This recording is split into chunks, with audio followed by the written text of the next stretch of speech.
Hey guys, we are getting very close to Bloodborne 10th anniversary, and as I have mentioned a billion times before, Bloodborne is still to this day my favorite game of all time. But even though I love this game to infinity, it's a game where I would like to see some things being changed, and if by any miracle Sony decides to remake it, these are 5 changes I would like to see in a Bloodborne remake. In number 1, I have to pick, of course, the game going from 30 to 60 frames per second. This is such a big thing to some people that they even call Bloodborne unplayable. I of course think it's an exaggeration, because if this game was unplayable, no one would buy it and it wouldn't be a game so much loved by the Souls community. But as someone who has played Elden Ring on a PlayStation 4 and a PlayStation 5, the difference of playing a game at 30 frames and 60 is like night and day, so please Sony, make it happen. At number 2, I decided to pick that I wish the game had more checkpoints.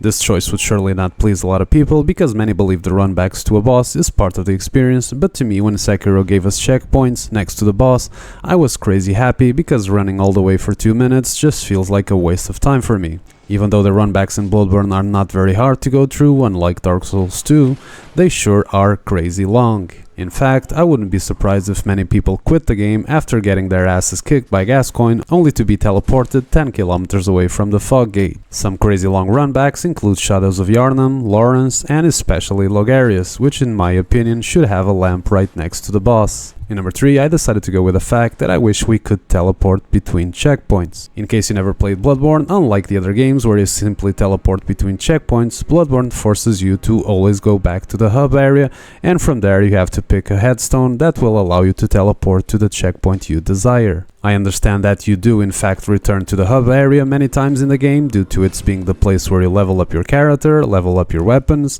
access your gems, fix your weapon, buy lots of items, interact with Gehrman and the doll, access the chalice dungeons, and also where you equip your runes, but it's still a mandatory thing I wish didn't exist, because it's another time consuming thing, completely unnecessary, when all you want is to simply teleport to another place. At number 4, I pick the fact that you have to grind for a healing item. This is another thing that is exclusive to Bloodborne, where you have a limited amount of healings, and as soon as they are finished, sitting in the checkpoints will not restore them, but instead you will have to kill enemies over and over again, which can be a slog to go through. The only reason why I didn't put this higher on this list is because restoring 20 healing items would make this game much easier, so I guess something in the middle, like restoring only half, would probably be a better option. My final pick goes to me wanting to see some changes in the chalice dungeons.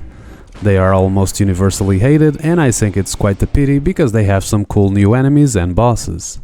In offline mode, I had to go through 5 depths to reach the final boss, and there are 2 things I really wish would be changed. The first is that each depth had some kind of graphical identity, because all 5 depths look almost the same, which tends to get boring and repetitive very fast. The second thing has to be, of course, the fact that you have to farm materials to be able to progress into the next level. I don't believe for a second that they will change the graphics for the chalice dungeons if they ever do a remake, since this is just optional content, but at least it would be nice if instead of farming for materials, just beating the boss from each layer would give us access to the next level. And these, everyone, are my 5 picks for things I would like to see change in Bloodborne if it ever gets a remake. Bloodborne will be 10 years old in just a few days, and even though I don't think it's going to happen, I still have hopes that somewhere in the future it will become a reality. Hope you enjoyed the video, guys. See you on the next one. Stay well.